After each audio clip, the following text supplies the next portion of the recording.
Добрый день, друзья! Добро пожаловать на мой канал! Сегодня предлагаю вашему вниманию 5 очень вкусных блюд, которые можно приготовить из речной рыбы. Все рецепты очень просты в приготовлении, а на вкус просто превосходные. Если вы любите рыбные блюда, приглашаю к просмотру. Сегодня хочу поделиться с вами очень простой, но вкусной идеей, что можно приготовить на обед. Скажу сразу, блюдо рыбное. И если вы не любите рыбу, у меня на канале есть целый плейлист, посвященный блюдам из мяса. А сейчас вернемся к сегодняшнему меню. Будем готовить блюдо, которое называется рыбацкий посол. Для приготовления нам понадобится любая речная рыба. Соль, корень петрушки, пастернака, сельдерей, лук, морковь, лавровый лист, болгарский перец, перец горошком. На гарнир у нас картофель, сливочное масло и небольшой пучок укропа. Список всех ингредиентов относителен, кроме рыбы, конечно. Любую приправу можно убрать или добавить по своему вкусу. В крайнем случае, если у вас нет ничего из перечисленных компонентов, тогда просто добавьте в воду приправу для рыбы. Рыбу чистим, у меня 2 коропа весом около 1 килограмма. Потрошим. Если вы будете готовить вместе с головой, обязательно уберите жабры. Отрезаем голову, хвост, плавники.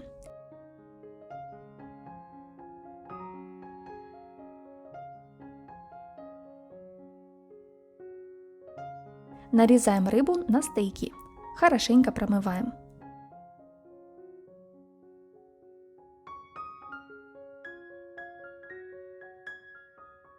В кастрюлю наливаем воду, доводим до кипения. Хорошенько ее солим. На 1 литр воды я добавляю 1 столовую ложку соли. Теперь в кипящую воду опускаем мытые морковь, лук, сладкий перец.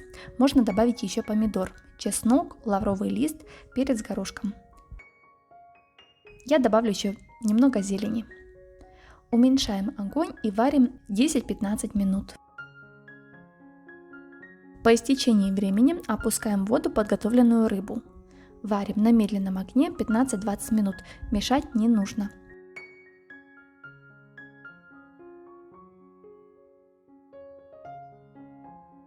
Подавать рыбу я буду с картофелем. Для этого чистим, моем и отвариваем в подсоленной воде около 25 минут до готовности. Сливочное масло растапливаем.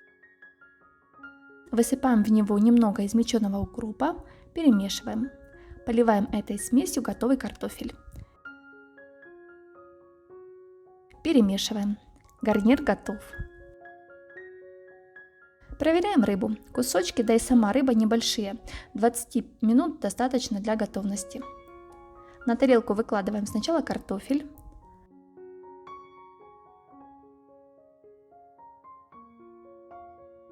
Затем кусочки рыбы. Аккуратно, карп сварился, стал очень мягким. Поливаем все просолом, в котором варилась рыба.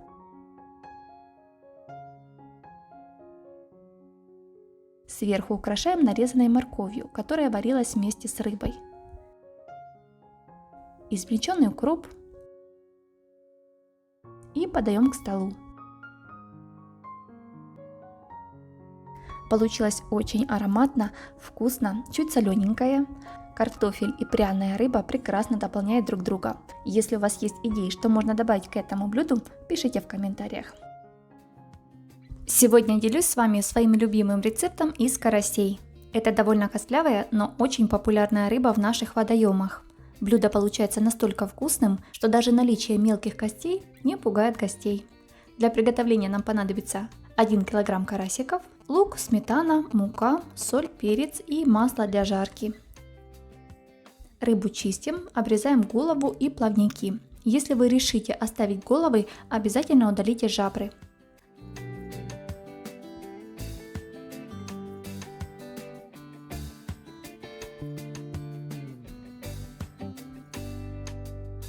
Хорошенько промываем под проточной водой. Не забудьте удалить черную пленочку внутри брюшка, иначе рыба будет горчить. Теперь нужно покарбовать рыбу. Раньше я делала просто горизонтальные надрезы вдоль всей рыбы. Сегодня решила сделать решеткой. Так красивее, но если честно, обжаривать не очень удобно. И чем мельче карбовать рыбу, тем мельче будут кости в карасе. И самые маленькие распариваются в процессе приготовления.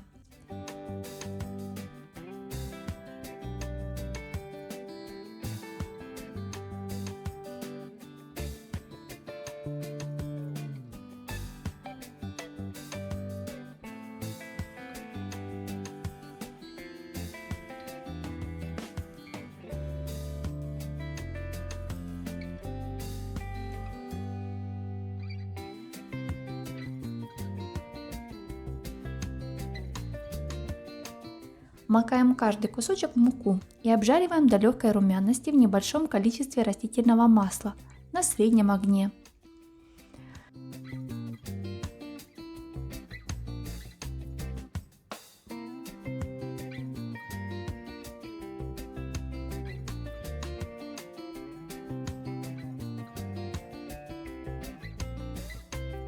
Пока готовится рыба, подготовим лук. Чистим его и нарезаем полукольцами либо перьями.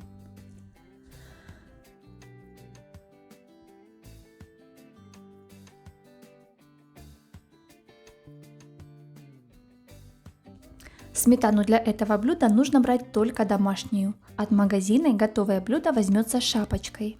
Если вдруг нет возможности найти домашнюю сметану, иногда я использую йогурт без добавок. Получается также вкусно. Солим, перчим по вкусу, можно добавить приправы. Перемешиваем.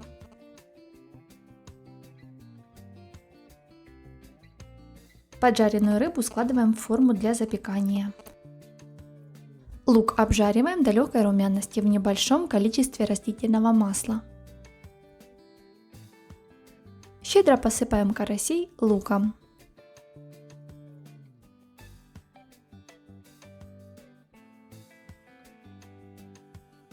Сверху заливка из сметаны со специями. Выпекаем в заранее разогретой духовке при температуре 180 градусов около 40 минут. По истечении времени достаем рыбу.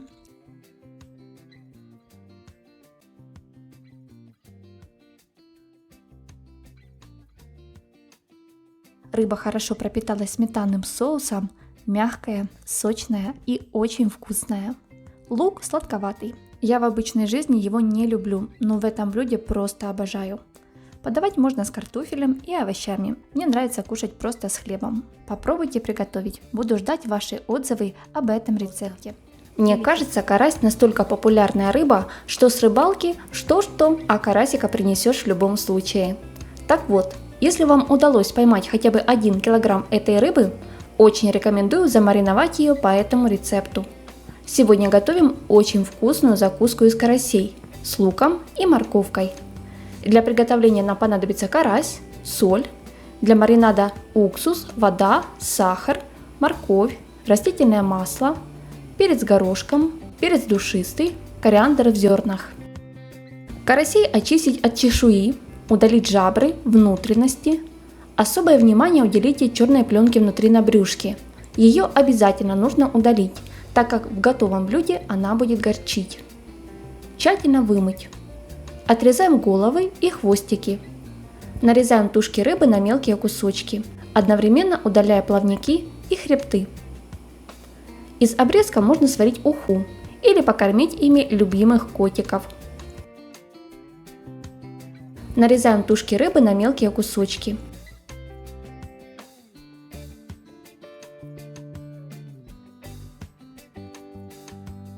Дно судочка щедро посыпаем солью. Выкладываем кусочки рыбы в один слой. Снова посыпаем солью.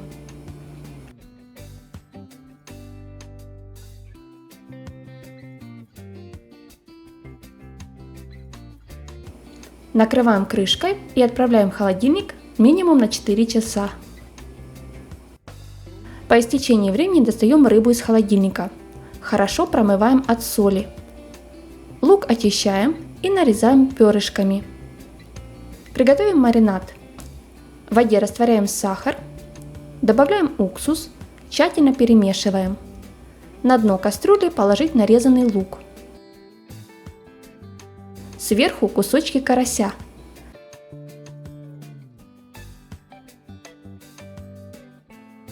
Залить приготовленным маринадом, накрыть крышкой и отправить в холодильник минимум на 3 часа. У меня рыба стояла всю ночь. Время от времени перемешиваем рыбу. Чтобы она вся была в маринаде, особое внимание обращайте к кусочкам, которые склеились между собой. В этих местах рыба может оставаться сырой. Пока рыба маринуется, подготовим морковь. Чистим, моем и нарезаем соломкой.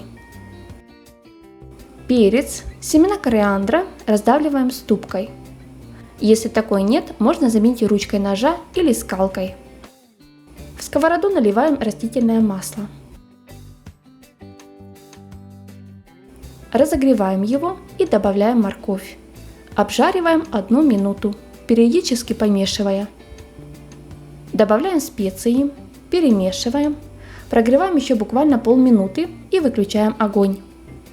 Обжаренную морковь остудить до комнатной температуры. Достаем рыбу из холодильника. Отливаем половину маринада, он нам больше не понадобится. Добавляем морковь к рыбе с луком. Перемешиваем и снова отправляем в холодильник на пару часов.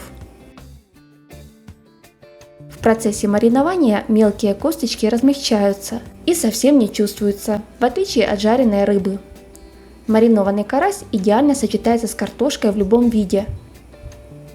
Кстати, мариновать по этому рецепту можно не только карасиков, но и любую другую речную рыбу. Назвать этот рыбный суп будет не совсем правильно, так как я добавляю вареное яйцо. Идею с вареным яйцом я одолжила в рецепте «Рыба по-польски». Если у вас есть дети, они одобрят этот вкусный и простой суп. Для приготовления рыбного супа я взяла голову, хвост и хребет толстолоба. Все хорошенько промываем под проточной водой. Из головы удаляем жабры. Укладываем в кастрюлю, заливаем водой и отправляем вариться на среднем огне примерно 20 минут.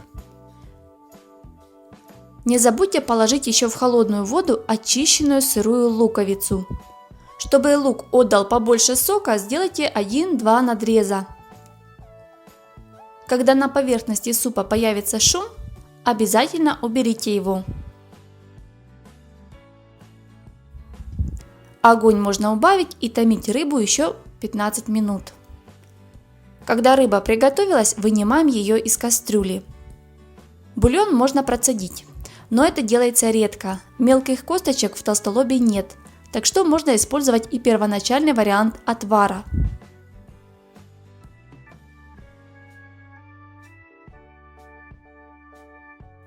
Картофель и морковь чистим и нарезаем мелким кубиком. Вы можете резать, как вам будет удобней. А если вы не любите морковь в супе, то можно положить ее целиком, а потом убрать из ухи. Отправляем в отвар картофель, морковь и варим до готовности.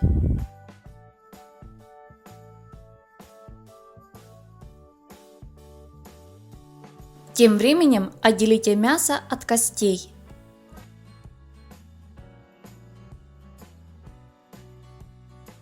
Когда морковь и картофель приготовились, добавляем в кастрюлю рыбу.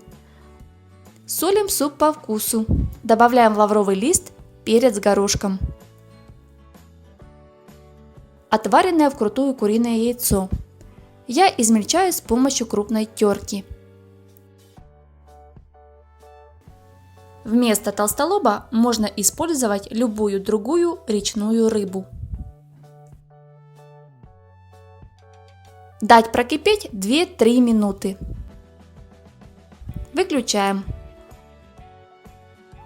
После выключения засыпать кастрюлю мелко нарезанную свежую зелень и чеснок по вкусу. Накрыть крышкой и дать постоять несколько минут. Суп из толстолобика готов.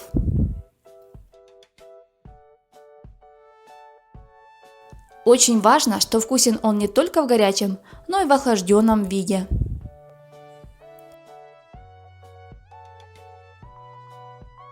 Суп очень простой, но наваристый и вкусный. Если не верите, вот вам пример. Мой муж не любит рыбу, но этот суп обожает.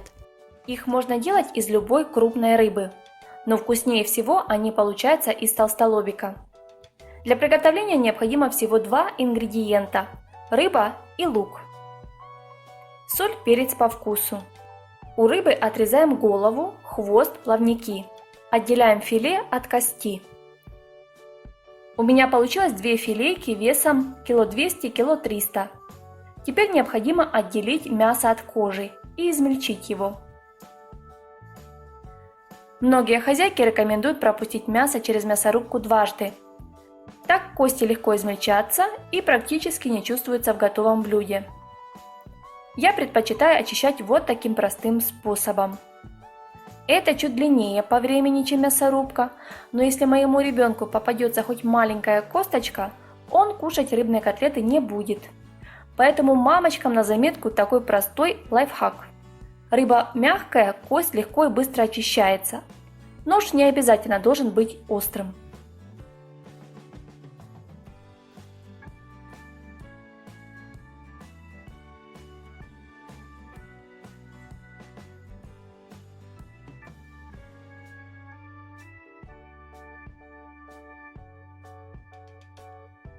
Фарш готов.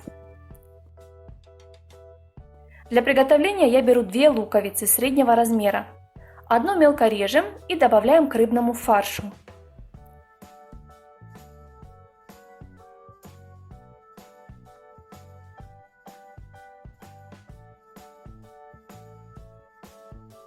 Вторую луковицу также режем мелким кубиком и обжариваем минуты 2-3 в небольшом количестве растительного масла на среднем огне.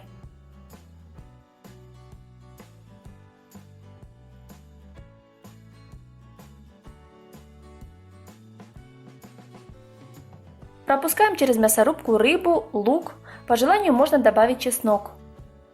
Готовый фарш тщательно перемешиваем и отбиваем.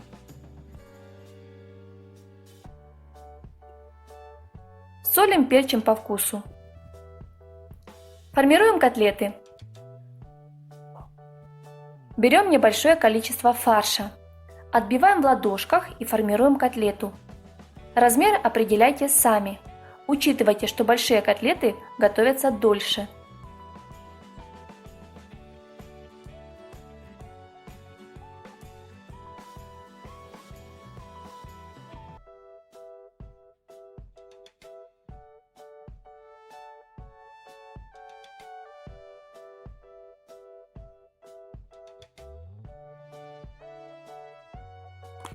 Обжариваем в небольшом количестве растительного масла на среднем огне до румяной корочки.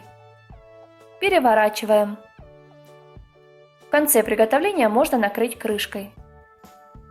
Если вы беспокоитесь, что котлеты плохо прожарились, прогрейте их в микроволновке 5 минут.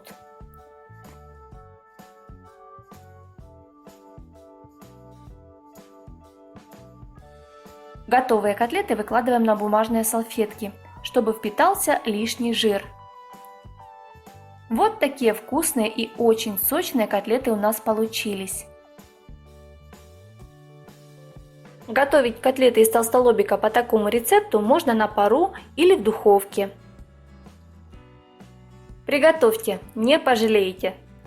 Друзья, если у вас есть свой любимый рецепт из рыбы, поделитесь им в комментариях. Не забудьте также подписаться на наш канал, чтобы не пропустить новое видео. Всем приятного аппетита!